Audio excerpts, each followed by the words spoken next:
storm. So I love kind of that change in pace. You don't get that in Los Angeles. For sure. So you were in, I'll ask you that in a second. You were in Los Angeles before. It sounds like I moved here from Los Angeles, to Miami from Los Angeles. You went from Miami to Los Angeles? I've lived in Los Angeles before Miami. I've been in Miami for 5 years. Ah, nice. Okay. Yeah. I was in Los Angeles for like 3 years. Okay. Yeah, good spots. You moved like me to a place with no state income tax. Side note for anybody out there that cares. You caught me. All right, let's do it. Recording.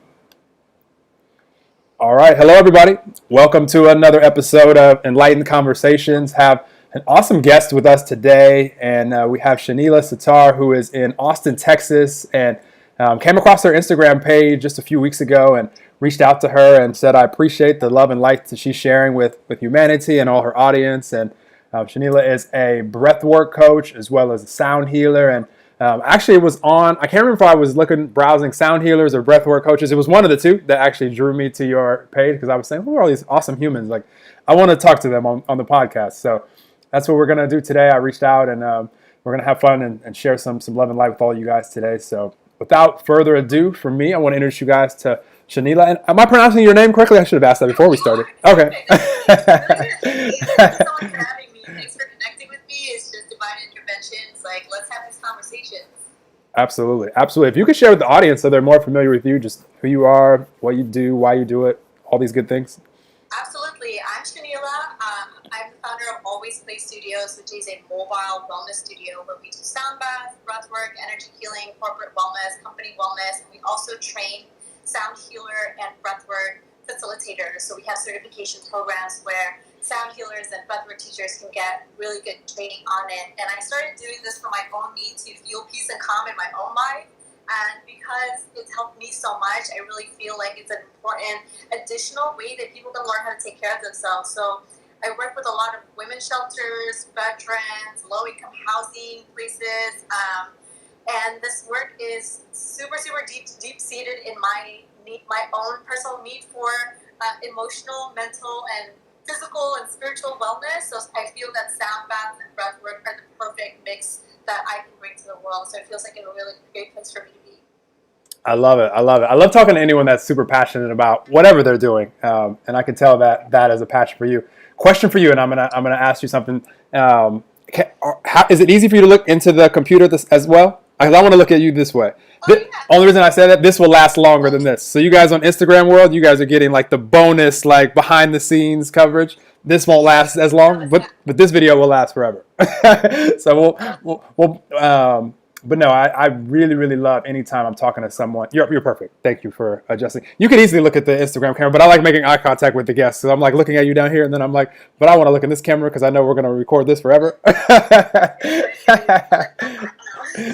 Technology, we have it going all over the place. We'll glance at you guys on Instagram as well, and I'll look to see if you guys have questions down here that pop up, and then maybe check on you guys on Facebook and all these places as well. But so what I'm curious about, and I'm always curious because, you know, obviously we're talking to the 2020 version, the right now version of Shanila, and I'm always curious because knowing that all of us come into this life as little unconditional loving little babies, and then for a lot of us, we can, you know, forget who we truly are, start comparing ourselves, and have some challenges as, you know, a kid, and then maybe even into adulthood where, you know, we're just asking ourselves, are we enough? Or, you know, all these things that we ask ourselves.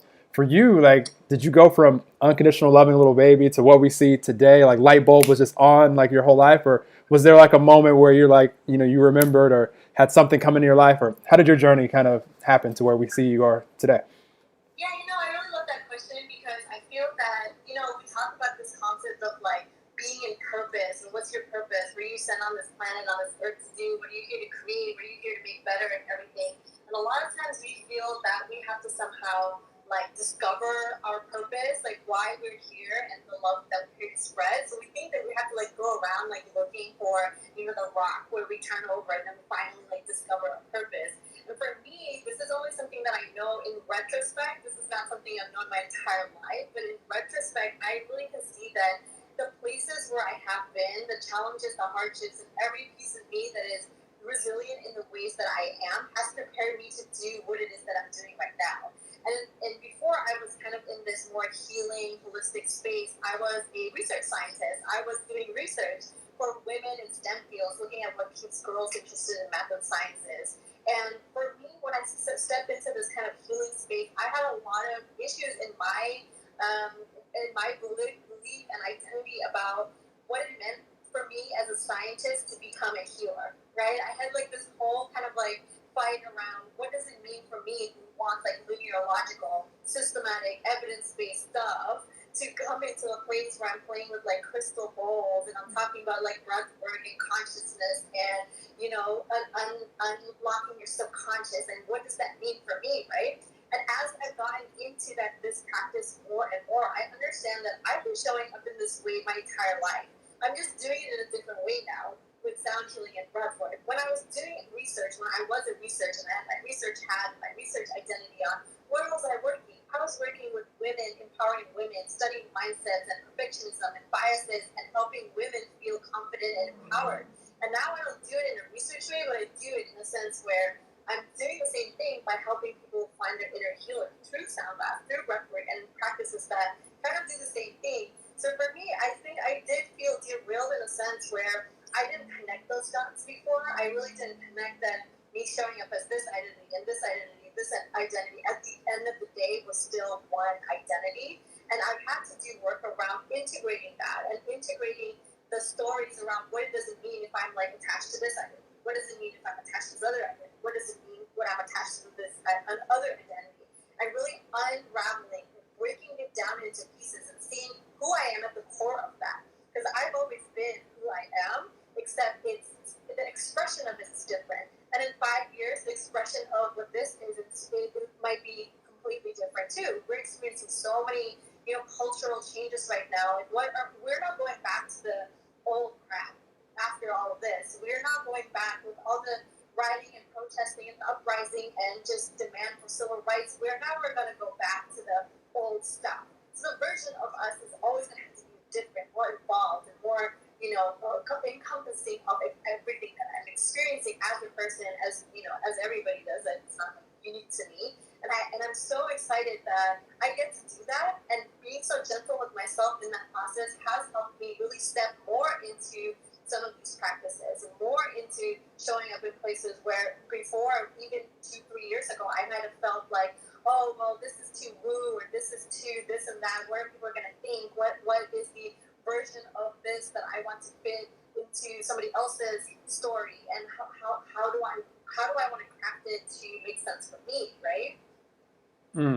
You said so many awesome things right there, like so many things. I'm going to point out a couple for the audience that will be very valuable because what you just described is just such a important part of the human experience for us to realize when you describe how your identity has changed over the years, how you've had life experiences that, you know, some were challenging, some were doing things in, you know, different, you know, parts of life where you thought this was going to be your direction, but then now you're in a different direction. And you know, for all of us, if we look back at, you know, even in the last 5 years, like you mentioned, and things that we were doing that maybe, you know, we thought we were going to be doing for longer, or thought that maybe it was a waste of time even. Like there's so many things in my life where I'm like, why am I even like doing this right now? Like I thought I was going to be a professional athlete, like from like 2 to like 21. And then all of a sudden, like super identity shift. No, you're not playing pro sports. Like now you're going to be in the real world. And that was like a rough time. And didn't realize that there were things that I was doing at the time where now today, like I'm using lots of that life experience, and I evolved obviously so much, like all of us will always do. So important what you said, if like, because there's people right now that are experiencing life in a way where, you know, maybe it's not like, you definitely know you don't want to be doing what you're doing right now forever. And at the same time, there'll be things that we're experiencing right now in all areas of life that will serve us like going forward. So I think really the key is like, can we still find appreciation in where we are if we want to, you know, not be miserable? Because I've been there where it's like I was showing so little appreciation for what was going on in the present that it made me like really, really miserable. So that's like another way to experience life as well. But I love what you just described. Yeah, I call that destination envy, right? Like you're always like, when I'm over there, then I'm gonna be happy. When I have this thing, and it's always something like in the future.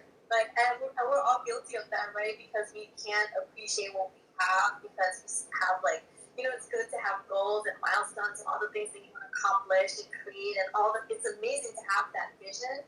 But I think sometimes we're just envious of like where we're not. And when we get there, we look back and we're like, oh, remember when? Like, it was so easy. I didn't have like all these different responsibilities and bills to pay and da. And at a certain point, like you back then were like praying and wishing you are where you are. And I think it's a life lesson because it's so hard to, you know, I do think it's kind of dangerous. It's like, just be grateful, da. Like, what does gratefulness and gratitude really mean, like in our body? You know, and as we gain experience and as we experience, for me especially, grief and loss, that's when I get to know, like, that's what it means, like what you had and you don't have anymore.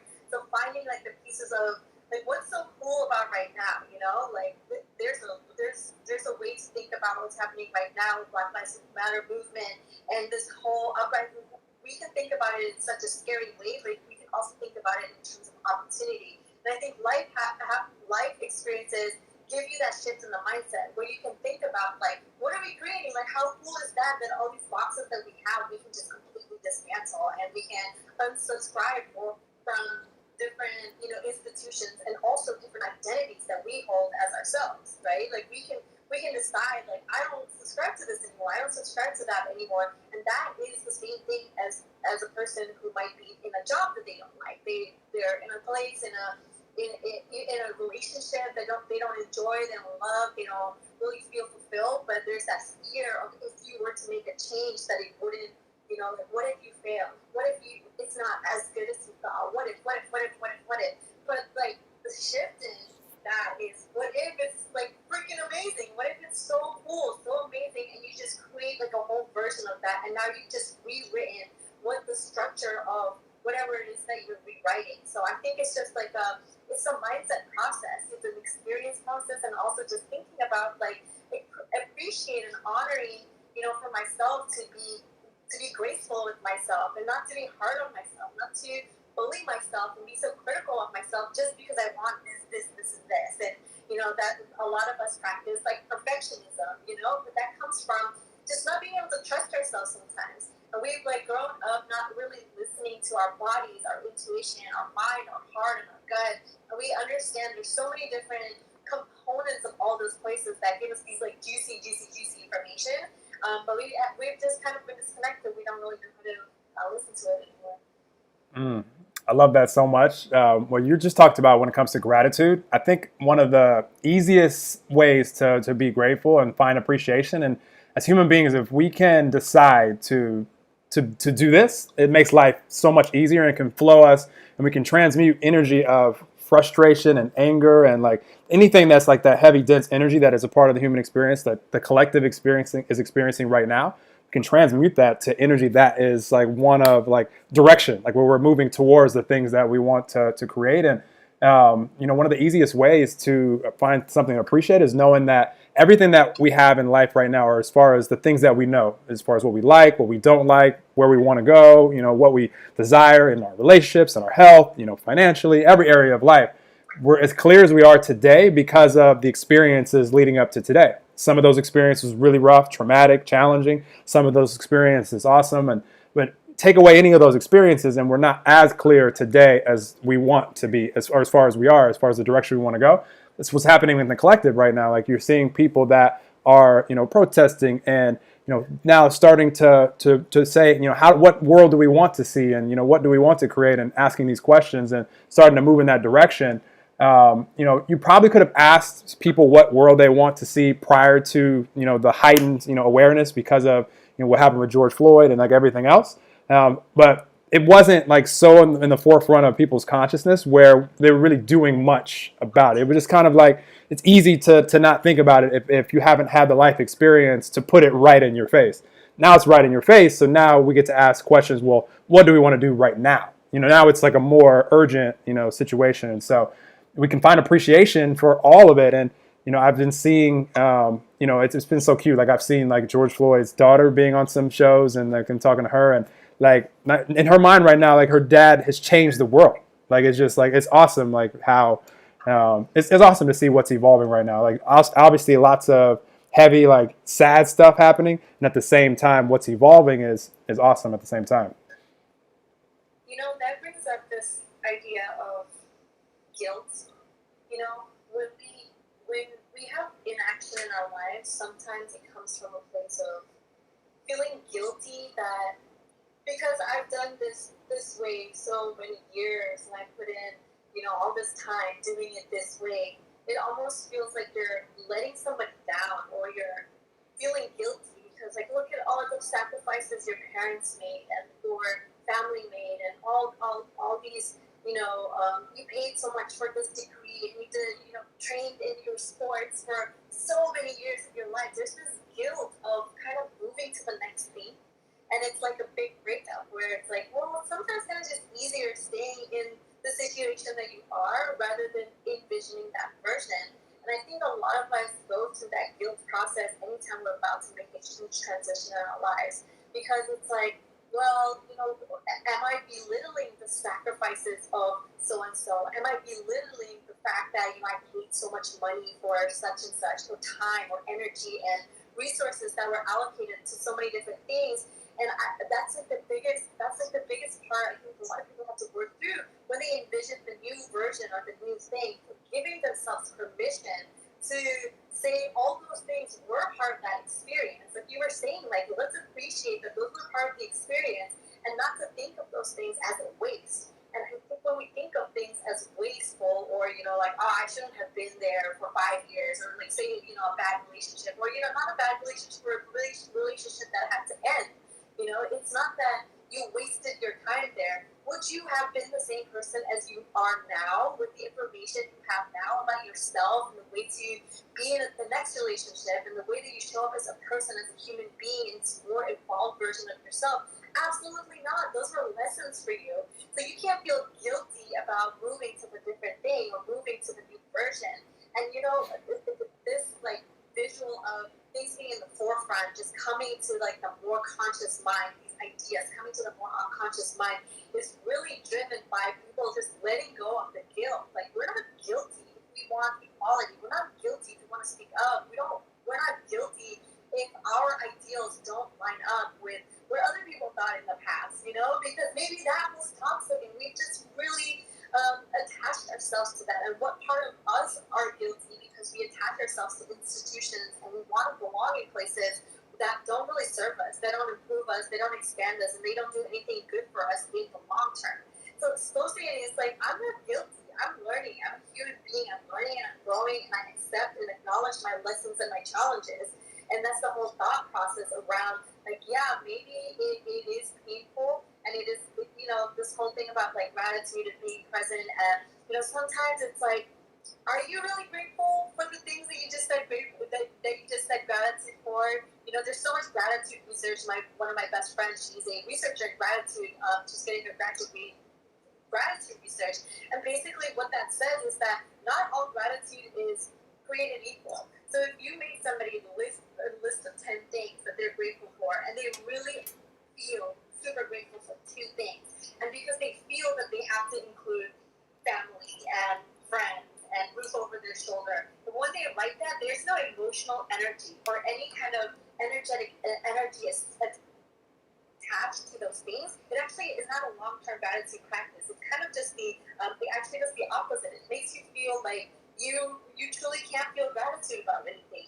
And one practice that I do every morning when I wake up before I open my eyes, and even before I open my eyes, sometimes I forget, and then I have to close my eyes back down and then do this. I come up with 3 things that I'm grateful for, 3 things I'm truly grateful for. And I detach myself like, oh my gosh, like, am I supposed to just say like mom, dad, and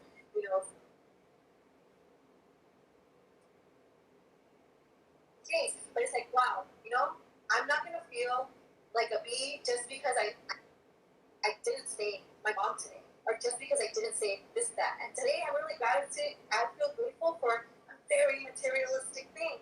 I feel very grateful that I have like this thing, and it's a thing. And is that okay, right? Letting yourself like feel gratitude for real stuff is more prolonged, is helpful in the more prolonged way than just coming up with a list just because you want to come up with a list, and just because you feel like, oh, well, at least you have a roof over your head, or at least you didn't die, or at least you didn't this and that. It's like, you missed the point. We had to feel it in our body energetically. Like, where's that live, right? I want to ask you something, but I want to hit on something that you just said that's so important when it comes to your morning practice, because this is so important for everybody. Like what Shanila just described, and I highly recommend having a morning practice like right when you first wake up, because all of us are going to think a first thought, a second thought, and a third thought of the day. And then we're going to proceed to think on average 70,000 thoughts per day. My iPhone is going crazy. I just plugged it into the battery. Let me unplug this. I might have to get up for a second and plug this in a little bit. But it didn't want to be plugged into my computer while I'm doing all this technology. But so we're all going to think on average 70,000 thoughts per day. And, I find that if we decide to start the day, especially if you start the day like Shanila just described, like in gratitude is a really high frequency. Like it's something that it's going to feel good to all of us if we can, find things to be grateful for. And I've been there where there was just certain days where you wake up, on the wrong side of the bed, and I'm sure we've all been there. And, I didn't really know, there was a time in my life where I didn't really know how I was going to wake up, each day. And as practicing, things like Shanila's describing, and then I also have a meditation practice in the morning. I wake up, I go get some water, I use the bathroom, and then I'll meditate until I can at least feel at peace, because that's where I like to start my energy. Or if it has more momentum than that, where I'm excited, I have maybe a cool download come into my mind, maybe something that wasn't on my to-do list now is, because I'm like, ooh, I'm really excited to do this also in the day. I know I'm connected, when that's happening. So it's really smart to do that, because if we can start our day in energy where, we're feeling connected, like we're feeling in flow, or in the zone, we're connected with whatever it is that you relate to out there, whether it's God, universe, love, all it is, spirit, source, whatever it is, whatever you resonate with out there, if you start the day connected to that power, which is who we all truly are, like it's not that you're automatically going to stay there all day. However, it's very noticeable when you go from that feeling right off at the start of the day to now you're anxious or worried about something. Like you can feel it in the body, like it's a dramatic shift from the frequency where you started, versus if you start the day where you're just kind of like, oh crap, it's going to be a long day. Like you're already checking your phone, like look what's going on. You go right to social media right now and see all like the dramatic things that are happening on the planet, and you start your vibration there, which I'm sure we probably all have done that either now or at some point in our lives. Now it's not really as noticeable as momentum picks up, because you're already kind of feeling a little bit anxious and frustrated. So now you just feel that way. You can feel that way for a full day, full week, full quarantine period. There's been people that have been experiencing life that way. Nothing wrong with it, but it's just, I like to help people become aware of that, because awareness brings the power of choice. And that's what I want, more for anybody, and why I do what I do. So you can always tell when you have something to add. I love it. And adding on to that, I really love that you just brought up flow, because it's such it's kind of an abstract thought, like flow, right? What the heck does a flow mean? And I always like to describe flow as like a river. It just has an infinite water going from point A to point B. There's just water flowing. But then different things that we experience in our life, like anxiety and stress and a pandemic and rioting and all this stuff, they kind of become these big trees that fall into the middle of this river. And so now the water, it's not like the water stopped coming. There's infinite flow. This water flow is coming from great sources. The water is still there. But then the water has to figure out how to go over this tree. It has to go under these trees. It has to go around these trees. So it actually makes it harder for your body to process different things that you need to process, just because there are these big blockages in the flow. And your flow could be blocked just because you experience some kind of trauma in your life. You experience a death or grief or a big transition. These can be huge blockages in our body. And why that's important is because, we process emotions in our body. We understand that emotions are processed up and down in our body. We know that when we get a burden on our back, it's on our back. It's not in our elbow, it's on our back. And when we have a frog in our throat, we can't speak up, we have it in our throat. We have a heartbeat, and that's spelled universally at the heart. It's not spelled at your lower hips. Universally, no matter what language, no matter what culture, it's spelled at your heart. Not even at your anatomical heart, which is a little bit left at the center of your body. It's spelled at this energetic center right here in the middle of your chest. And then you have intuition, like gut feeling, mother's intuition, the feeling the pit of your stomach, butterflies in your stomach, or you feel it in your gut, like that stuff is spelled right in your belly, right in your stomach. And then you have like temperature clues, like hot, like burning with rage, or hot with anger, steaming mad, or even like passion is a really hot kind of emotion. It's described as this intense emotions. So we feel that in a hot process way through the body. And then we have cold temperatures like icy, like ice cream, cold water. That was mean. That was so cold. We have these avoidant emotions that are processed in a cold way. So we are physiologically constantly processing emotions, which at the end of the day, emotions literally mean energy in motion. They're not just like, oh, emotion. Literally, the E in emotion stands for energy in motion, like E equals MC squared, E emotion. And what emotions, what energy wants to do in your body, they want to move through. They don't want to just stay in your back. The burden doesn't want to stay in your back. And you kind of know that because, like, when you had that heartbreak, when that person broke your heart, or you had to say goodbye, you felt that in your heart. You felt that until it flowed through. And it's like, oh, okay. It's not that the memory of that isn't there. It's not that, intuitively you don't still, like, remember the situation, but it doesn't grasp you anymore in the same way it used to because it doesn't live in your body anymore. And same thing with the burden on your shoulder. Like, as soon as you send that email or you had that conversation that you didn't want to have, but you had the conversation with somebody, and then you're like, oh, like a weight's been lifted up your back. Grief is processed in the lower back, your intuition. You're just like, I had a gut feeling. You didn't trust your gut. So all these different things, they want to flow through. And what happens over time is that when we keep these emotions, first of all, we ignore the fact that we have like some of these emotions. Because like, I don't cry because I'm so strong. Like for some reason, we have these kinds of ideals or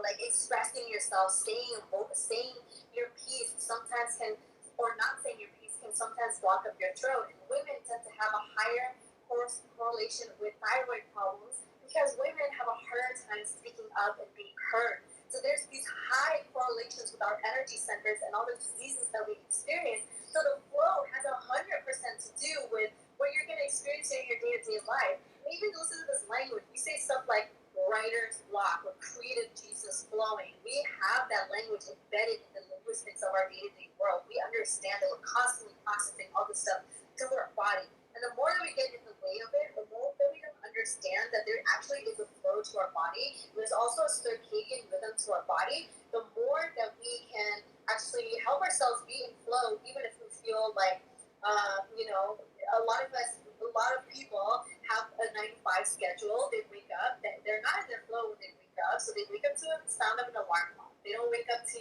their natural body's flow rhythm. They wake up to an alarm clock, and then what? They need coffee. They need to take that shot of caffeine into their body because then it ups them to that equilibrium state for what they believe is their flow. And then for the next first 2 hours at work, they're not even doing anything because that's not your productive flow.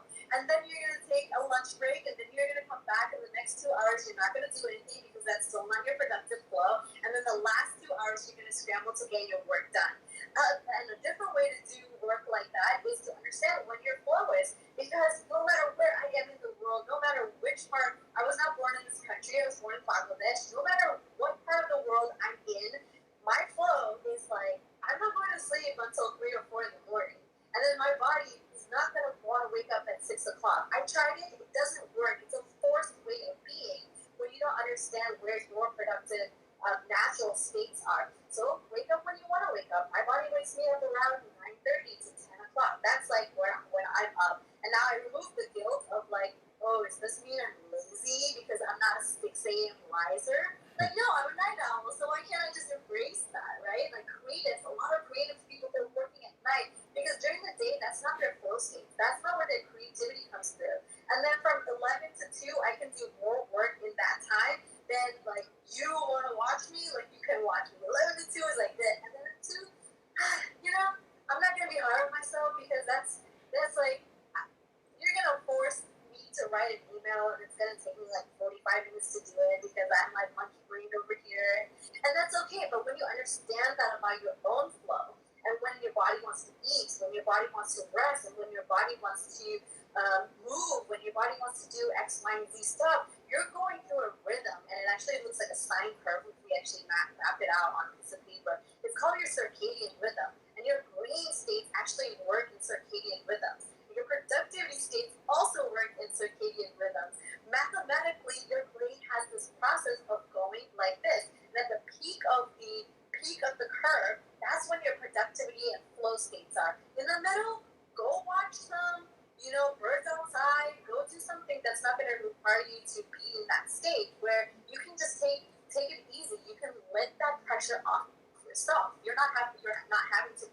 not having to do, you're not having to, show up in a way that doesn't make sense for you, just because your body's rhythm is not parallel, or it doesn't match up to, what you're forcing it to do by waking up to that alarm, putting in coffee into your body 3-4 times of the day, and then not understanding that you're actually not in the same rhythm.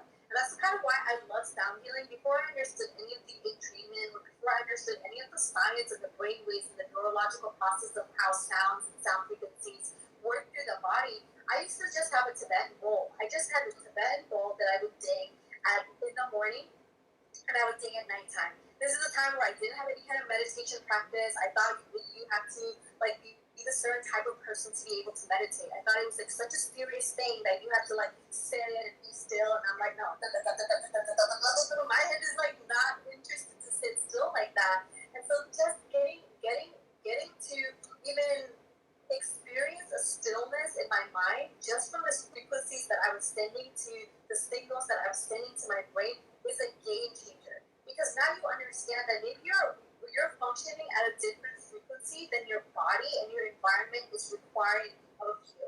And as long as you resist that alignment with the frequencies that are around you by forcing yourself to be in certain places, to do certain things, and and pick up the habits that you believe that you're supposed to have, the more out of flow and balance you're going to feel. And the sounds are kind of a cheater's way to help you get back into the equilibrium space. So in sound healing, we use different frequencies that do completely different things in the body. And one of the most powerful things that we use is the 432 hertz. And 432 is a really powerful frequency. It's known as the miracle tone. And the miracle tone is known like that is because it's a frequency that's found in plants, found in animals. It's also found in the water of your body. And you're 70% water. So this is a really powerful frequency that's asking to recalibrate you. And what happens when you are experiencing a sound bath with certain frequencies, but 432 specifically, is that it's recalibrating anything in your body that's out of sync. So if your vibration is so if you map anxiety and you map stress in terms of brain waves and EEG, you'll actually see this in the brainwave charts that come out. This is what it looks like: up and down, up and down, up and down, up and down. Or if you're experiencing kind of more of the lower states, such as depression, where you have a more lethargic kind of brainwave. So you either have an overactive brainwave or you have an underactive brainwave. You have overactive system or you have an underactive system. And 432 basically shoots you back up or shoots you back down to where that equilibrium state is. And the equilibrium state is exactly where your body has the ability to heal itself. This is where your nervous system is activated, your endocrine system is activated, your parasympathetic nervous system is activated. So you're not in this fight or flight mode. You're not just surviving. You're not surviving. You're kind of getting back into, wait a second, what is my flow state? And this is where you find all the benefits of meditation, of traditional meditation. Meditation, which really just means awareness. It doesn't mean sit still and do something. Sports is meditation, art is meditation, dance is meditation, sound healing is meditation, breathwork is meditation, shaking your butt and getting into this trance state is also meditation. So however you want to find that awareness state, that's how it happens. And in that awareness, that's where your brain is in a theta state. And theta is a deep, restorative, meditative brain state where you get all the benefits. You get the better sleep, better mood, better focus, better clarity, better energy, better connection to yourself. And that's when you're just oh my gosh, these are all the ways that I've been showing up in my life that don't actually serve me. And vibrationally, those habits, those thoughts, those patterns actually start to kind of show themselves out. And sometimes it's also people in your life will also show themselves out because you're not a vibrational match for some of these things and some of these thoughts and patterns and behaviors and attitudes that you have generally been attracting when you're kind of in a more survival state rather than a thriving state. You're such an awesome human, Shanila. You just flow. If you want to know what in the flow is, just rewind and listen to what Shanila just showed you. Because not only did she show you that, she showed you what happens with energy when momentum starts to carry us. And I just wanted to just see all the things that she was going to download out. And what you just did, actually, you intuitively answered 2 questions that I had for you that I didn't even need to ask now, because once you said that you had a science background, I really wanted to hear how you were going to because that's the cool thing about being alive for all of us in 2020 and beyond. Everything that we used to describe, or people used to describe, 50 years ago, where it was sounded a little bit like out there, now scientifically can be measured, and like there's actually like we can say this is why this is happening and this is what's going on, and it just makes it easier for people to digest. So I love that you just highlighted everything that you highlighted when it comes to what's going on as we're going through this process with our energy and all these things and frequency. One thing that I love to highlight for people when it comes to frequency and energy is it's always in the moment, for one, and it can be measured. So like everything that we're describing in words that we're labeling with language, like I've been to events now, Shanila, where it's like I've seen brain waves being measured, like with EEG. I've seen my heart waves being measured. Like I've seen it like on, like for me, like I'm in the moment. And so it's just really awesome to be mindful and to know like what's going on in the moment, and not like beat yourself up or make yourself wrong if you're not, feeling your best. But if you can be aware of it, and that's why awesome tools like what you just described with the sound bath. It was cool how you described that. That gave me some new awareness, and one of the reasons why I wanted to have you on, because I'm getting awareness, and I also want to hear some awareness from you in a second about breath work, because another thing that's fascinating right now. But what you just described as far as tuning us back to the 432 hertz, like, and being able to bring us back to neutral, like it's just like it's an amazing tool for us to be able to, if we're mindful of where our frequency is in this moment, and we want to allow ourselves to get back to to being in tune, to being in flow. Awesome way. I mean, and then you mentioned some other ways there too. It's like if you know that you're not like at feeling like you're your best, so you don't need to be like at a high performance state, like to be able to. I think you mentioned just looking out in nature, like being out in nature. Like there's so many things that all of us can do, and I'm totally related to me when you mentioned being a night owl, because I knew this about you already, because I was up doing exactly what you described from an 11 to 2, like doing all sorts of stuff, promoting things, making emails, like promoting this podcast 2 nights ago. And Shanila was up too, like she shared it on her story. I was like, damn, I hope I didn't. My first thought was, I hope I didn't like wake you up with like an alert or something. But I was like, nah, she wouldn't have shared it if I. So she's up doing stuff too. So totally relate to you there. Yeah, that's so funny. And one thing that you were saying about just like measurable stuff, and I found as I've integrated the scientist and the healer and all the different identities and stuff like that, I really love to dance between two of the worlds, because there are some things like I don't have clinical studies and whatever for why you floated off and went into outer space during a sound bath. I don't have like evidence for you to like tell you why and how, and like the downloads that people get, and the voices and the messages and the colors and what people see and hear during sound baths and sound healing. I don't have an explanation for that. So it's one of those things that I let be, and still dance between in the middle. Like, yeah, there are a lot of things. We understand energy to such a big thing. Like, how do you think we measure, we take pictures of space and then we know exactly what color that thing was, like in billions of light years away? Well, they're measured in wavelengths. And wavelengths, what are they? They're frequencies. So we know that colors have frequencies. We understand that from a science level, and we have accepted like modern measurement tools that allow us to, we can call it our aura or our senses or our vibe, or it's our electromagnetic field around us that is changing day to day from moment to moment, and has, parts of it that are different. As an average, is a completely different color. And it's just like, you can talk about all of this stuff in whatever language resonates with you in your understanding of vibration and frequency and healing, because we all have to embody what it is that we talk about.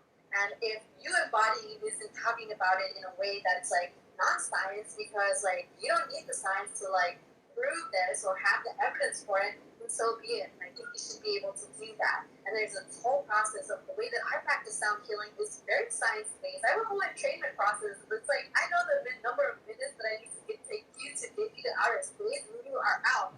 Versus like, a 5-minute session where it's like, I know I'm not going to get you there, because brains actually don't work like that. We have brain research and neurology research to show that. So you can practice your practice in so many different ways, but it's all about just the intention and the integrity and the practice, and how you want to embody what it is that you teach and preach and show and share with other people.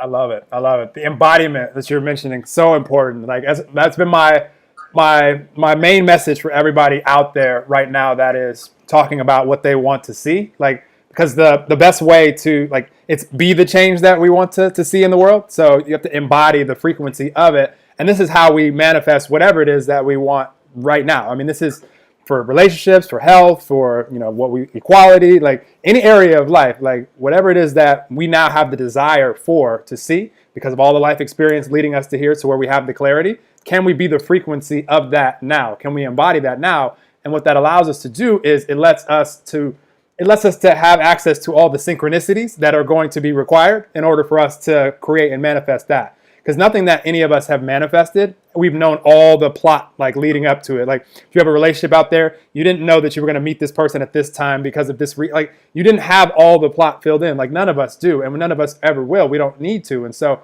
even though we're the creators, the writers, the directors, the producers, and the star of this movie called life for us, like, we're co-starring with the universe, whatever you want to call it, like the co-creating with the universe. So, like, all the little details, like from where you are right now to where you'd like to be or where you'd like humanity to be, we don't know all those details, nor do we need to know all those details. And I love how you just mentioned it a second ago. We don't need to know how to explain it scientifically. We don't need to know any of this stuff. Like, all the secrets of the universe, like, none of us will know all of them, not in this one incarnation, and we don't need to. But we'll attract to us whatever it is that we do need to help us on our journey to go where it is that we want to go.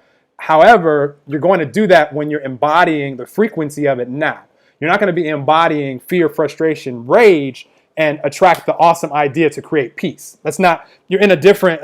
You're in a different part of the planet. You're going to attract more angry, rageful ideas. You know, like busting windows and burning down places. Like, that's what you think of when you're in that energy. And I'm not here to judge energy on any end of the spectrum. I'm just saying, like, this is when you're talking about embodiment. It's so important, and this is my main message to everyone. Like, be the light, and the light will be attracted to you, and you'll be able to create anything that you desire while you're here. Yeah, in terms of attraction, well, two things. One, in terms of attraction, it's just, what you said about be it and then it'll attract to you. Because vibrations and frequencies and your energetic body is like a magnet. And this is also something that we can measure by modern science tools. So, like, if you have two magnets, for example, they either attract each other or they repel each other. Like, magnets, you can try to put them together and they will really attract each other, or they will repel each other.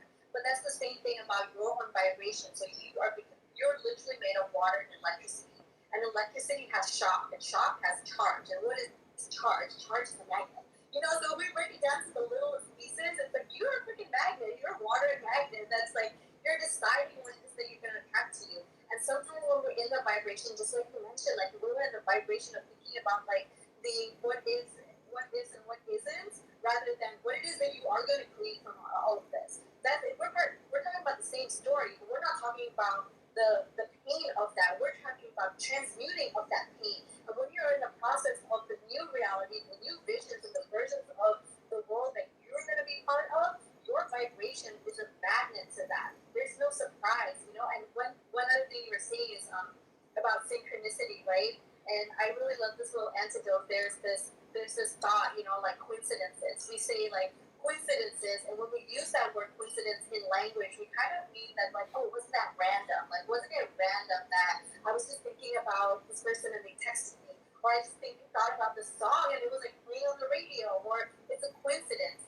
But coincidence actually doesn't mean random, and at the root of the word coincide is a mathematical term, and what it means is that when one thing is in perfect vibration with the other thing, it has the opportunity to match up. That's literally what coincidence means. So it's not random, it's not random that, when you thought about something, you were in perfect vibrational alignment to attract that thing to you. And when you talked about it and it just came up, it's like, oh, isn't that weird? No, it's not weird. And the word coincidence isn't, like, used in the proper way, or the way that we intend to kind of express it. Random things are just, like, weird happenstances, but you can think back to, like, coincidences in your life, and when you start to understand, and every time you find a coincidence or a random situation that just, like, lined up for you, acknowledge it. You just say, oh, I acknowledge that. Yes, I saw that. And then you're going to find, like, coincidences just keep attracting to you. Like, coincidences keep happening to you. And now, is that a happenstance that is just happening like that? Or are you becoming in vibrational alignment for these opportunities and all these thoughts and ideas to come to you? And that, my friend, is the optimal flow. When you are in that flow where you understand the vibrational signal and the antenna that you're sending out is directly correlated to like the 100th degree to zap you with that information at that time when you are in the perfect vibrational alignment to receive. That's it. Those are downloads. Those are the things that, and it's like, how do we even as people, as a human race, even describe these things in so many different places? And it's like in math, in science, in healing, in all these different places. But what is the space where we can talk about all this stuff and just understand it? At the end of the day, we're actually talking about the same damn thing. Like, we're talking about the same thing. And it's just understanding and embodying the fact that you understand it in the way that it resonates with you and integrates with you. I love that. This is an awesome conversation. I love how you're marrying all the science and the spirituality and everything together. It's just, as soon as you said that out of your mouth, I'm like, ooh, this is going to be a fun conversation. When you mentioned even that you had a science background, because I love it. And what you just described for everybody out there, what Shanila just said, as far as when you're noticing these coincidences, synchronicities, whatever you want to label them. And you just gave me new awareness when it comes to coincide. Like now I get to have something new when I get to share with people. I love that so much. It's a mathematical term. Anytime I get to say that out of my mouth, I'm like, awesome. I love that. But it's so important, like when we're noticing them, like to be so like, you just let that excite the heck out of you because you just know that you're in flow. Like you know that you're a vibrational match to these things that are, propelling you on your journey wherever it is that you want to go. Like for me, my favorite part of life is human connection. And when all of a sudden it could be intimate relationship, it could be friendship, it could be business partnership, but whenever I'm a match and I attract someone into my life that is just, we're on the same page and we want to experience life together, like for me it's just like so awesome because there always comes a point where 1 second ago we didn't even know each other existed. Even this conversation, like all of a sudden when Shanila is just showing up on my Instagram feed, like a second ago I didn't even know this human existed on the planet, and now we're sharing this conversation with all you guys and flowing in. If one thing is impactful, just look at how the coincidence of life, the synchronicities of life worked, in all of our favors, because we're all co-creating together right now with all of you guys that are live and that will watch this on the replay. So it's awesome. And there's a cool coincidence yesterday. So the reason I'm in Austin, Texas right now is because I have a baby nephew. He's 3 months old, and so I was hanging out with him in the backyard, and I was telling him the story of like where butterflies come from, and I was like, oh yeah, there's the egg and then the larva, and just like telling him this whole story about it. And I just couldn't remember this one word. Like, okay, I know it's a cocoon, but it's also a pupa, but it's also something with a C, and I just couldn't remember the word chrysalis, which is like one form of like when the cocoon becomes a butterfly, like the process of that. And I was like, I'm like, can't remember. And so I forget about it because he's already asleep and whatever. I like go and I'm playing with music on my Spotify. The first song that comes on there, the word says chrysalis. Okay, that's just, it's not even like butterfly. It's the word that I was searching for. Then you just think about that you have the ability to actually download this information, and you have to release your attachments to wanting that. When you become this person who like wants something so badly, you actually become that repellent. You become the opposite vibrational match to the thing to come to you. So if you want something, you want it, and then you let go of your attachment to that. And this is like a small example, but thinking about it in your life, just like different coincidences that are happening and things that are lining up. Always just acknowledge that I saw that, and maybe throughout my life I haven't learned to trust my gut, and I haven't learned to trust my intuition, and I haven't found the conversions and the coherence between my mind and my heart and my gut.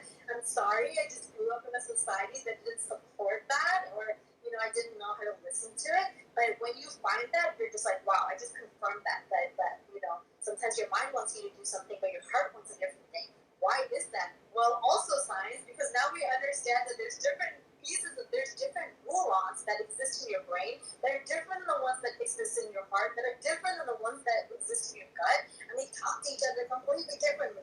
So if you're just thinking with your mind, you're just thinking in a very linear, logical way, you're going to miss the pieces of your intuition that also have a part of the story for you, and you're going to miss a part of your heart story for you. And each of these places are a third of our brains. It's not like the whole brain. Give this brain all the credit. This is great, amazing, fun, and beautiful. But then our heart also has a way to talk to each other in different nodes. And and I think this is the perfect way to talk about breath work too, because the breath styles of breath work that are really, really powerful are the ones where you breathe into your belly, so you're activating your gut neurons, where you have your feel-good hormones, and this is also where you have your bottom three chakras, your root chakra, your sacral chakra, and your solar plexus chakra. And you actually have 100 different chakras around your body, but there's 7 main ones that are in your body. And so all of these different things get activated when you take this big belly breath. And then you take the second breath in this activation style of breath work into your heart. So now you're activating your heart conversion. So this is where your heart chakra is. This is where your love and abundance is. This is also where your respiration, your parasympathetic nervous system gets activated. And then you pull this breath up into your throat, and then you exhale out. Belly, chest, and then exhale out. So what you're doing is actually circulating air and energy in your body. So the parts of you that is really good at just thinking with your mind is create this full energetic circle in your body, where it's awakening your belly information and your gut information. It's also awakening your chest information, and it's also awakening your brain information, also your third eye, and also your crown chakra at the same time. So if you're thinking about that flow, it's right here, and it's the power of your own breath. And when you breathe in certain ways, either you're trying to calm down your body, so there's certain styles of breath and breath work that are meant to calm down your body and really slow down your body's processes.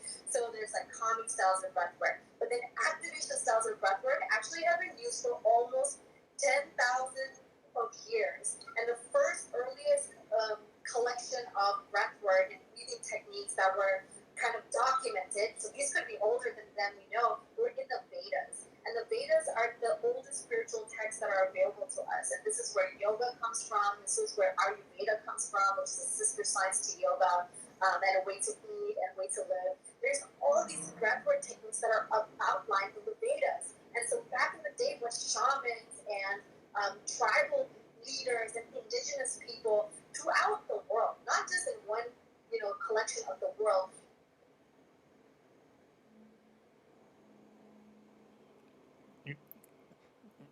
You left me. You left me on Instagram. Hold on, shall we pause this? You're flowing. No, we're good. I'm still on Instagram. You just have to. I'm gonna. Let's see. Well, you could probably just rejoin. You're flowing. You're awesome. This is fun. We're still live on Facebook though. Hey, Facebook people. She's coming back. Don't worry, everyone.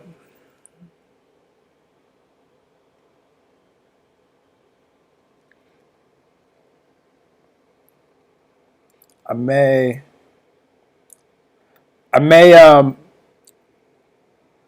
restart it here. Let's see, because we're getting close to the hour anyway. So maybe I'll restart it and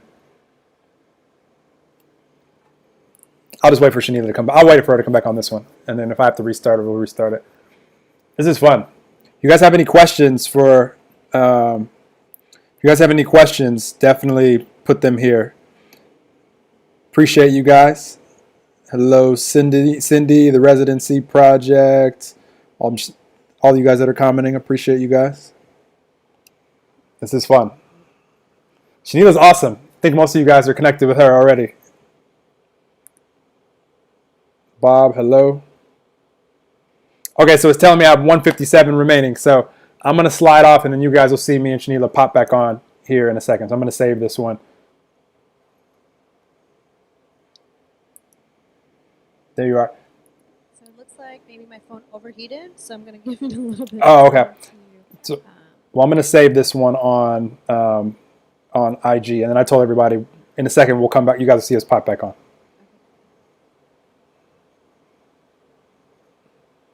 My phone's getting hot too. Ooh, all the energy, all the flow. Super energy. You're flowing. It's fun. My favorite conversations are ones where like questions aren't even needed. Like notice I haven't asked you any questions. We're just like flowing back and forth. Okay.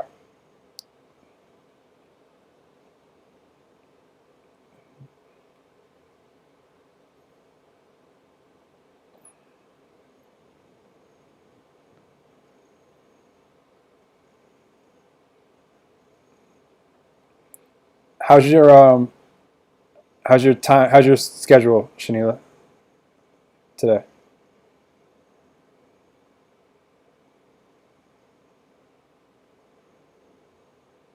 It's that Texas heat. How's your schedule right now today? Are My you schedule is okay. okay? Awesome. How are you?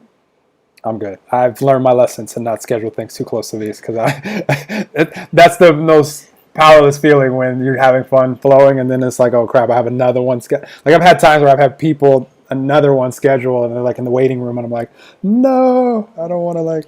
So I've learned that lesson. Okay. Let me know when you're back on there. I'll be able to.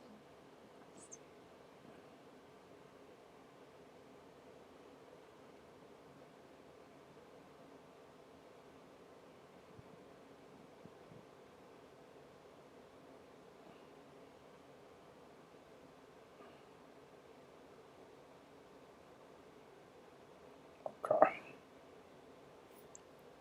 All right, I'm gonna go back on right now, but let me get my 1 second. Let me get my phone charger because my phone's not gonna last. Oh wait, I have it right here. Awesome.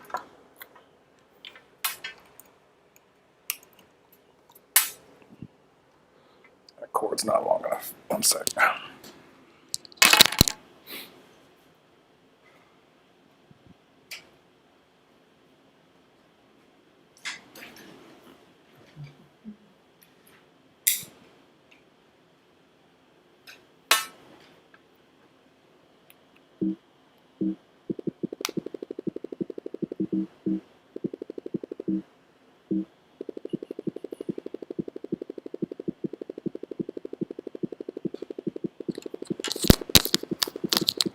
Okay. For those of you guys on Facebook, if you guys are connected with me on Instagram, the Angel of Abundance, we're going to be live on there. You guys can ask questions if you want or hang out there. But you guys will be able to hear Shanila again in a second. They can only hear what's coming out into the space, so they're hearing out of the phone on Facebook when you're speaking. Wow. Yeah. Okay, I'm live on Instagram. You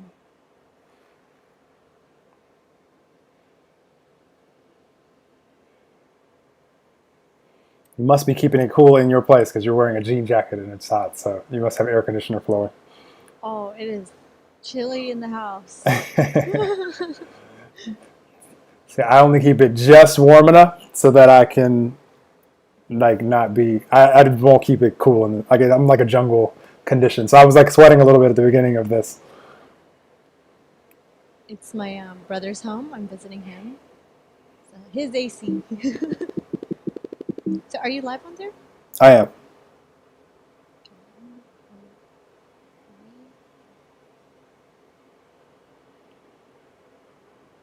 All right, guys, gonna get.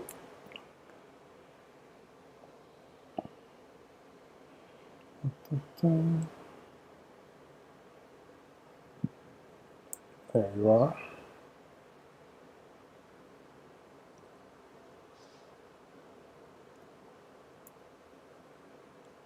Okay, so I'm muting my computer. All right, we're good. Awesome. Thanks for the patience. Thanks for all the patience with the technical difficulties. For sure. Oh wait. Okay, there we go. No echo on your end. Are you good? Audio I wise? hear you. Yes, yes. Sweet. Cool. So you were just starting to talk about breath work, which you're talking about breathing up through the gut, through the heart, and then exhale, and then you were flowing. So I'll trust that you'll connect back with the frequency. Yeah. So I think I'm saying that these are really ancient style breath work. So breath work, you may have seen or heard about breath work in the ways that we practice it in the modern world, but these practices have been in place for thousands and thousands of years, and the earliest records of styles of breath work were in the Vedas, which are some of the oldest spiritual texts that outline yoga and Ayurveda and so many other different breathing techniques. And so back in the day, what shamans would do is that they would do certain styles of breath work to get to altered states of consciousness. Basically, they would just be like really, really high, and they would give them this access to the spirit world. So they would practice this on a kind of religious and spiritual basis, and they would download information from their ancestors. They would connect to guides. They would connect to their subconscious, and then they would come back with a greater sense on how to lead their village, their group, and their tribes and whatnot. And so there's evidence of different styles of breath work throughout the entire world. So it's not just like here in one place of the world or here in other place of the world. Like actually baptism comes from a form of breath work. So what they would do, they would actually dunk people under water, and to the point where they would suffocate. They would not be able to breathe. And so this kind of near-death experience or this almost dying experience would symbolize you having a rebirth experience. And what people would say that they saw or thought what they experienced during this process is that they would see God. They would see a spirit. They would see aliens. They would see all these ancestral messages. So it's that time between where you like kind of sort of died and then kind of sort of resurrected. That was that rebirthing process. So baptism, you know, when you like shoot water at people now, or you like dunk a little baby in water to symbolize like something, that's actually where those practices come from. They used to suffocate people underwater, and then I mean, not everybody was qualified to do that per se, but certain groups of a leadership group would go through that process, come through this rebirthing process, and then have greater knowledge on how to and whatnot from greater sources, greater spirits, and greater energies that would guide them. And then there's these tribes in New Zealand, the Maori people, there's this Bushman clan, Africa, there are indigenous people, Native American people, South America, in Peru there's documented breathwork, in Brazil there's documented breathwork, in India there's documented breathwork. And so we don't even know what other cultures have these practices in certain ways, but what the styles of breathwork do is remove your ability to be in your conscious mind. It really activates your subconscious mind. So your subconscious, so here's like your conscious mind. This is all the stuff that you can, you're aware of. This is all the ways that you know. This is what you think. This is what all the ways that you show up in your life. Here's where it is. And then your subconscious, sub meaning underneath your consciousness, your subconscious has this other world where you show up in the world in a way that you're not even really aware that you're carrying around old traumas, generational traumas, or traumas that are held in the cellular level of your body. And remember, you're 70% water, so water also has memory. To the cellular level, there's memory. So you might have water in your body that actually doesn't belong to you. That information can belong to your ancestors. So a lot of times you carry around like a trauma that's unhealed, you carry it around in your body. Like a biophysical representation where, you know, like addiction can get passed down. But addiction, not just in brain chemistry, also lives in the body. So you might be more prone to certain things in your life just because your father or your mother or your sister, or you're not your sister, but, you know, whoever's in your lineage had something that wasn't healed or processed through. And we were talking about earlier, right? Like emotions, they want to process through. They don't want to just live there. So our ancestors may have kept shit on their back, and they may have so much stuff like bottled up, and they weren't able to talk, and then they weren't able to express. So they kept that, or they experienced, you know, colonization. They experience so much different stuff that, you know, maybe in 5th, 6th, 7th generation you can't really see it, or you can't really tell because this particular person didn't really go through war, or this person didn't go through all the stuff, but this person's ancestors did, and you carry that memory with you in your body.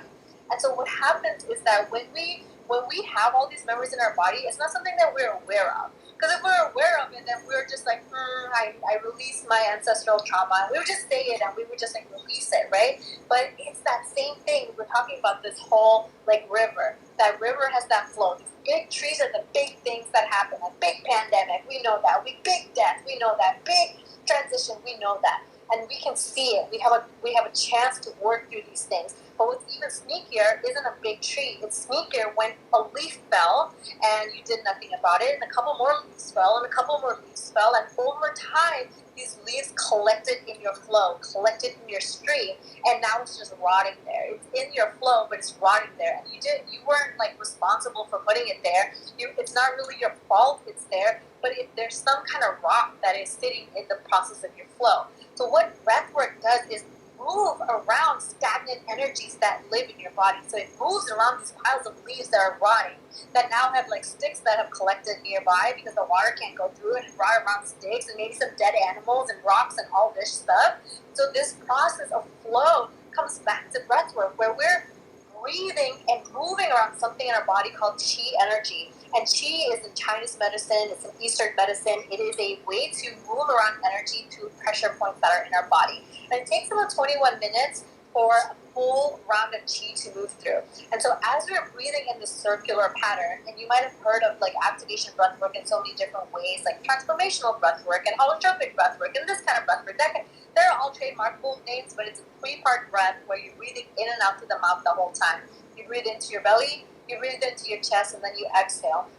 And so what happens during this is it is emotional. You might feel like you're super duper high because you're getting to a state of consciousness that you're not thinking your way into. Your body is having a full somatic experience. So you're making sure that your gut information, your heart information, and your mind information are connecting. So what can happen a lot of times is that when these emotions come up and you're starting to feel some of these energies that are getting moved through, first of all, you're releasing a lot of feel-good hormones in your body, like serotonin, dopamine, oxytocin, and DMT.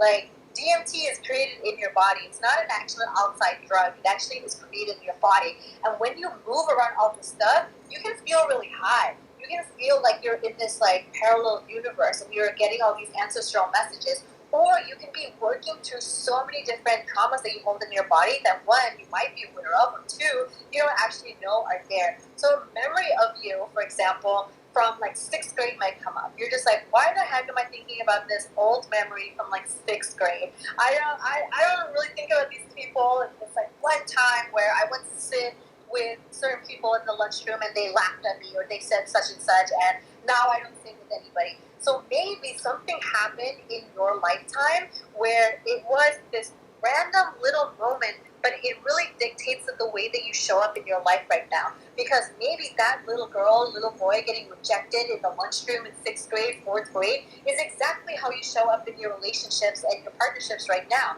Because you're in a place where, you know what, you don't want to get rejected. So you just you push people away. You don't trust people. You don't try to go sit with people just because that little kid, that little person was hurt back then.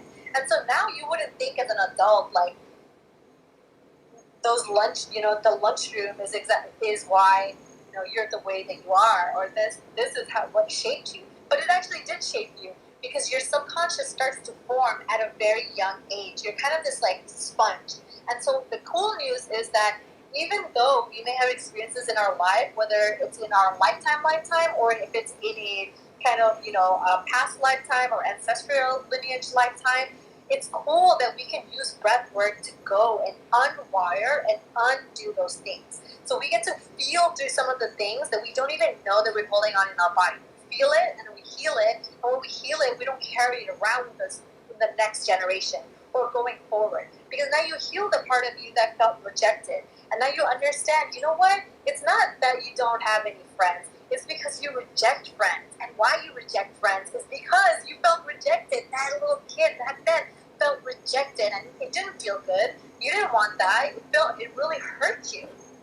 Really freaking hurt you to feel that. So the next time, you didn't. You don't need them. You don't need anybody. Well, go over there, whatever, I don't need you. And that's the attitude you develop by experiencing little small things. And so that's, like a one example, but there's other things like, is there a suppressed memory? Is there a suppressed trauma? Is there a suppressed situation that still lives in the body? And again, when those emotions live in your body, they actually block up your energetic centers. And there's a huge high correlation of where memory sits in the body and where this is one thing science is just catching up to. Science actually doesn't have all the information around it to map where in the body where emotions are felt. And we understand to a certain extent where they are, and we were talking about it earlier, right? Like back pain, grief, heartache. We know some of these different things, but when you have an emotion or a memory or a circumstance, a situation that sits somewhere in your body, you're going to start to actually see disease in your body. Disease, word association, disease means not in ease. So things that want to move through your body, emotions want to move, and then the disease is going to be highly correspondent to where that emotion sits. And earlier we were also mentioning that women tend to have a higher correspondence of the thyroid. We have thyroid problems. Thyroid is corresponding to your throat chakra. The throat chakra space is exactly where you get to speak up, you get to speak authentically, you get to be heard. And there's research, so much research around women being talked over, women being not picked on when they raise their hand, especially in college women. When women raise their hands, they're less likely to be called on. Also, depending on which part of the room that they're sitting, even women discriminate against women in picking people who raise their hands. So this is an institutional problem where there's this high correspondence of the diseases that show up in people's bodies, and also where in the body these energetic blockages sit. So breathwork is so perfect because it's like you don't have to talk about it and you don't have to come with a problem. Because if you knew you had a throat chakra problem, you would fix that. You would know that was the problem. So this is a subconscious way of healing where you get to heal from the deeply subconscious process, and it is your own power, your own gift that lets you do that. It's not because somebody gave you an insight around it. You start to bring insights. You get clarity, and different situations start to show up for you in your breathwork session. Then you're just like, wow, I just connected that dot, and I just connected this dot, and you connected that dot. And it just gives you this ability to show up in your life where you're like, maybe I've been reactive in certain places because I've been angry at certain things and I didn't even know I was angry, or I've not really forgiven certain situations or people or circumstances just because I have that energetic association to it. So it helps you cut ties with things that don't serve you. They don't expand you. They don't make you better. They don't inspire you. None of it. They don't do any of that. So when you're in that space where you can cut those ties without thinking your way through, you can feel your way through, that's just another version of energetic alignment. That's your flow. Wow. You just you're a wealth of knowledge, Shanila. I love all the stuff that you share. You're like taking my mind on a journey with you. Do you have suggestions for as people that have never done breath work before? I'm sure you offer it right now, online and all that stuff as well. But for someone that is just starting, or maybe they're hearing about this for the first time, what do you have going on right now that people can know about? Yeah, so every Sunday I host a community breathwork class. It's free and donation based, and a lot of the funds are donated to BLM movements that are supporting injured protesters and whatnot. So we have a Sunday breathwork every Sunday, 5 p.m. Pacific Standard Time, where you get to be in a group, in a collective, and do the breathing. So this style of breathwork isn't just a practice that you should be doing without guidance or coaching, just because there's so much emotional stuff that can come up for you, and it can be a scary experience. So it is really good to have a coach or a practitioner that facilitates the space and also guides you through. And so typical breathwork session, there's music, there's guidance, there's laughing, there's crying, there's also screaming. If you come to any of my breathwork, we hell are screaming, there's noise and we're screaming, and it's just release it. So I encourage people to breathwork class that allows them to feel safe. That's the first thing that you want to do, that you understand that you are in a safe space, that you're going to be taken care of, and the person that you're doing this practice with can see you, not in a visual way, but in an energetic way for them to hold space for you to go through the process of that. And I would say come without expectation. Each breathwork session is different. Even if you are somebody who's practiced for 10 years, no two sessions are the same, and you can't relive the same thought process and the same clarity over and over again, because us as energetic people are constantly changing our vibration. We're constantly becoming in different alignments. And so as that process, the breath work that we do, that alignment process that we do, is the next level of calibration. It's the next level of recalibration. So definitely, come to Sunday's breath work. All my links are in my bio.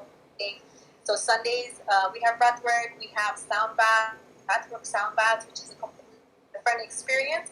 This is when you do breath work first and you have all these hormones and all these chemicals floating through, and then the sound comes and takes you even deeper and further. So it's completely different than doing a breathwork session, or completely different than doing a sound bath session. It's the combination of that is one of the most powerful combos that can exist. I'm gonna do it on Sunday. You're doing it this Sunday? Yeah. I'm gonna do it with you on Sunday. Yeah. If I'm invited as well. Yeah, absolutely. Come for the collective, come for the healing, and it's like, whatever the guide is guiding you on. So if we're guiding you on like inner child or confidence or affirmations or whatever, it's like it's a grounding thing to have the voice and have the coach, but your body and your subconscious might be having a completely different experience. And so that surrender process of breathwork is really, really important, because this is where you say, like, I'm open to seeing whatever is going to show up for me, and I'm open to receiving the messages. I'm open to it. This is the coincidences, right? Like, that's when you remove the blockages in your flow. You're removing the ways that you try to control yourself, or you try to control your experiences, and then you really, really dive into what you feel and embody the love and the joy and the calm and whatever it is that you're creating. The embodiment piece. It's like breath work, I would say, it's like I never even knew what it was going to do, because nobody told me about it before I went to a class.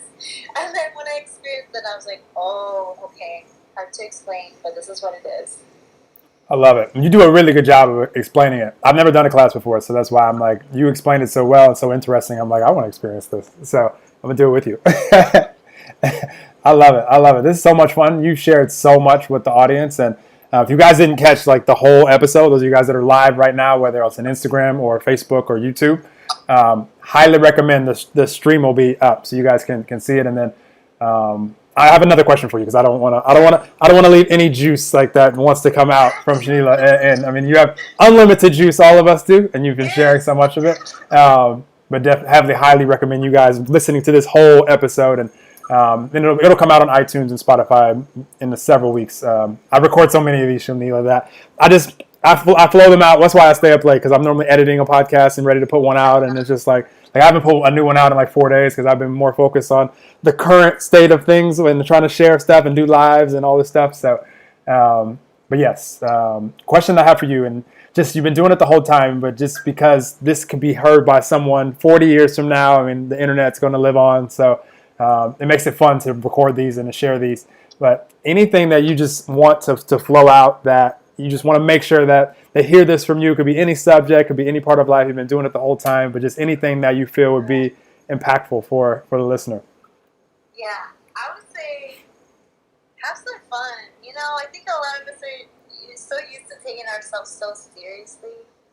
I would forget to have fun and find joy and just like laugh and see the light, and like play more. Do things that are exciting and fun and joy, and really listen to that inner child inside of you that just wants to be seen and heard, curious, and play.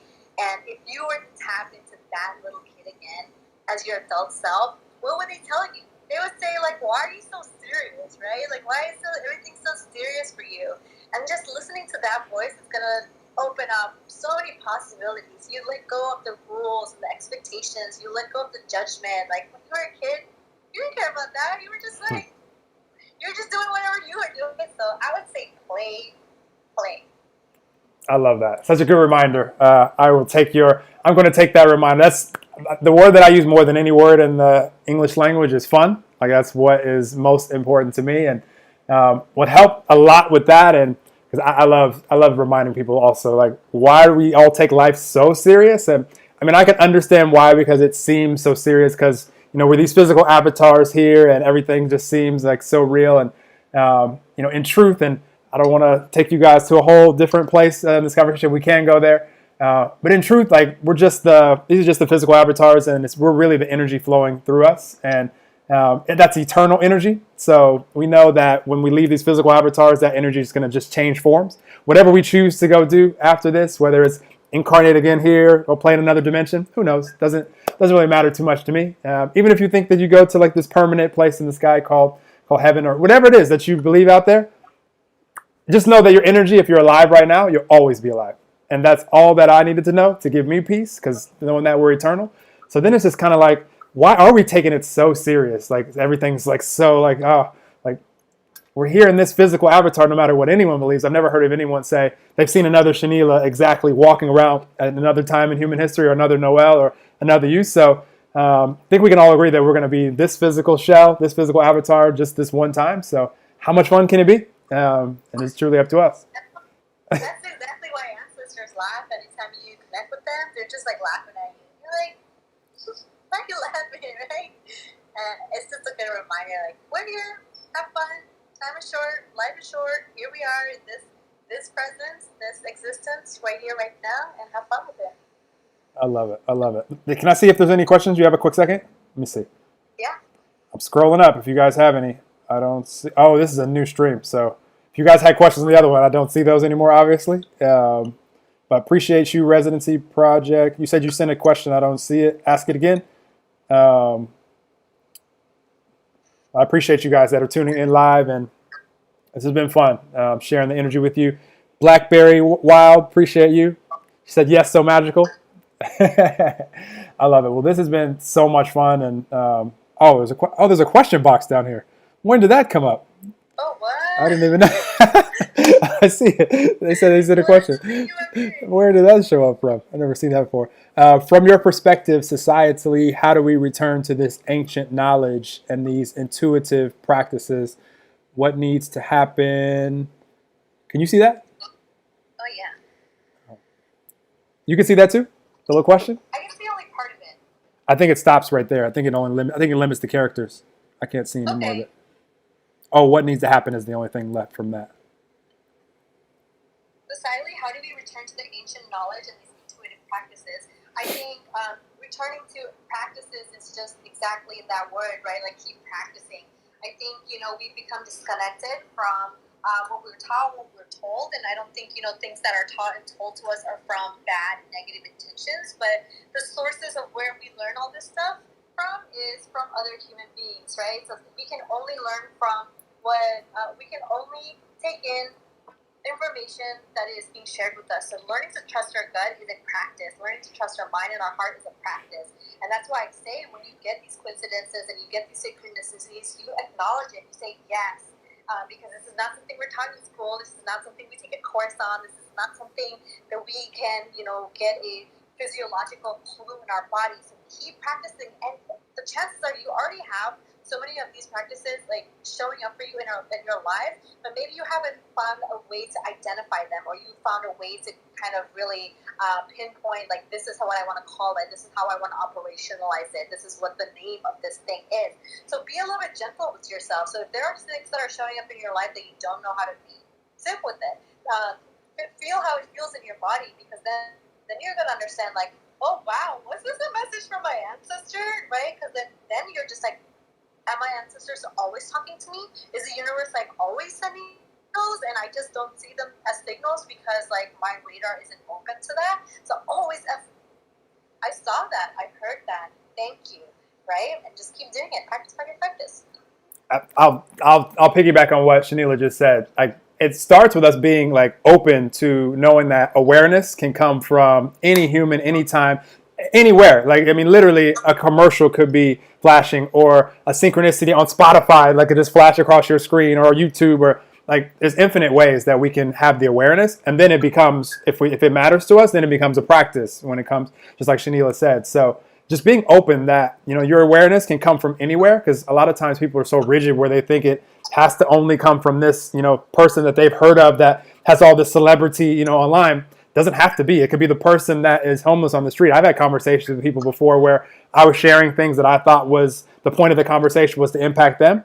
I impacted them. They also impacted me with things that they shared. So it's just awareness can come from anywhere. And I saw what you said up there also. He said, or the Residency Project. I don't know if you can see your profile picture. So we'll just refer to you as the Residency Project. What needs to happen systematically to get away from the idea that humans are separate from the universe and better than? I have a great answer to this. Do you want to answer that, or do you want me to answer that? I'm do a little touch upon it. I think, a lot of us function from this ego perspective. We are really butthurt about our own existence, so we act from our lower egos, and we have something in our body, the lower egos, and we also have the upper ego, and the upper ego is kind of our highest self. It acts according to our highest good, and it's meant to think about the collective, and that's its number one priority. It's how are you unified in a collective that is not from your own benefit and your own gain. So when the lower ego is speaking, I think we have to do a lot of work around our lower chakras, our lower abilities to, why are you so hurt when something is not about you? Hurt when you are, why do you feel power when you take it away from people? What about you systematically in this space in your body?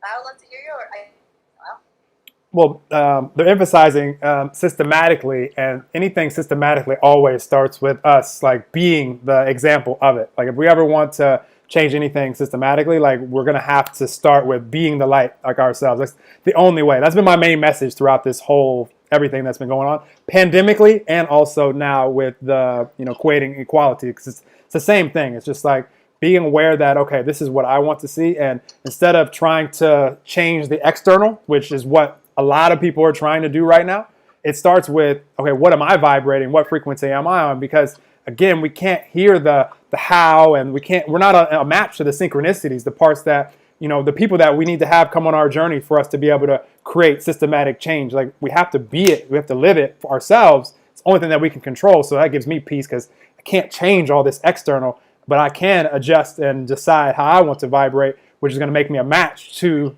the things that I need to change the external, whether it be ideas or people, places, circumstances, and all of that. And so, and I always take the opportunity whenever we start talking about separation.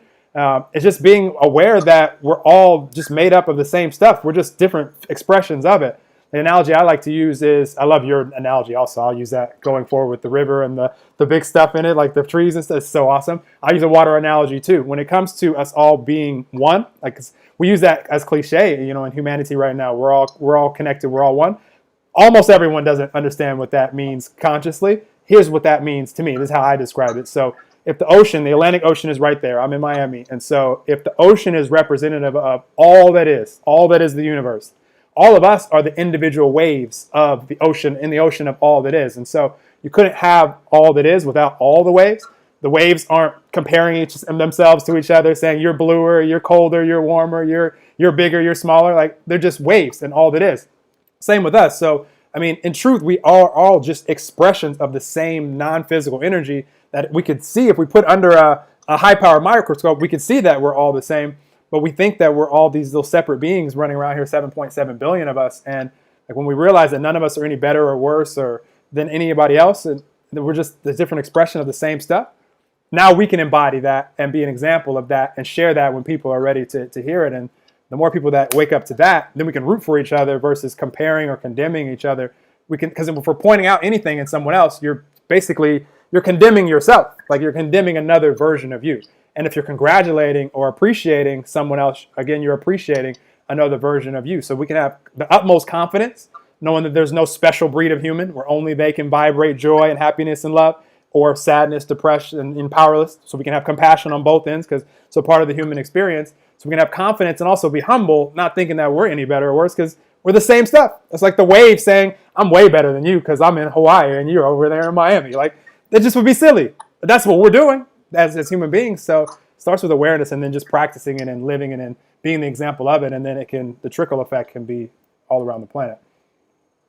I love that. That's such a good way to think about it.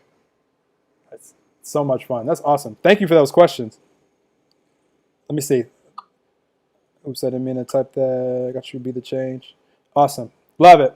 This is fun. I appreciate the questions and you guys just adding to the overall awesomeness of the conversation. This is how, this is the most beautiful part of life to me, is the co-creation. We're all co-creating in this, and just you sharing that energy, you sharing that question, and you just made the overall of what we just created even more powerful. So someone that's listening to this 20 years from now will be like, damn, this was a powerful podcast. But that end part where they were talking about being all connected and all these things, that's what I needed to hear. Or Shanila's you shared so much power on this episode. So I just have so much appreciation and gratitude for you playing with me in these frequencies today. It's so much fun.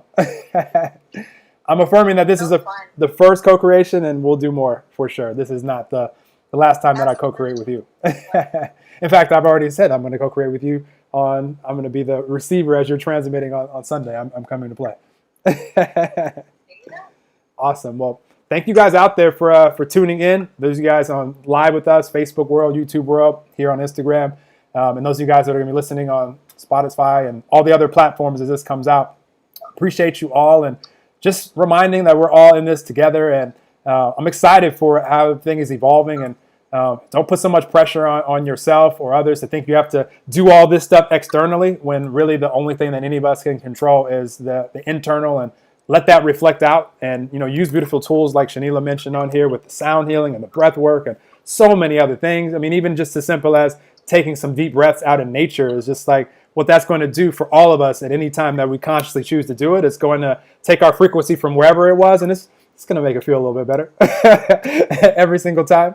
And so, I mean, just let's not overcomplicate it. Let's have some fun. Let's enjoy life, even if right now it might seem like things are so serious. It's not that much. It's not that serious going on. I mean, it is, but it isn't. I mean, in the overall scheme, like, what's the worst that can happen? Like, we're going to continue to live on eternally, and we're just not in this physical avatar anymore. If the Earth decides, like, you humans, we've had enough, and people say, oh, we're worried about the Earth. I said the Earth's going to be fine. The Earth might just kick us off. So that's the worst that can happen. So we don't obviously want that. We want to create a world that we can live in and have fun in and enjoy life in. So let's just embody that now and project that out, and attract the other humans like all of you guys that want to live that way too. And we can all do it. So that's all Absolutely. I got to say. I love it. Well, thank you so much, and thank all you guys, and we'll talk to you guys soon on another episode. Definitely follow Shanila and connect with her if you're inspired on anything that she's doing. She's going to bring the same awesome energy I know and that she brought today. And I just appreciate knowing that you exist now on this planet, Shanila. You're awesome. Thank you so much. Thank you for existing, friend. Appreciate you guys. I'll talk to you guys soon. Awesome. I'm gonna stop the streams. I'm gonna connect with you before you go, Shanila. Bye, Instagram world. Awesome. So much fun.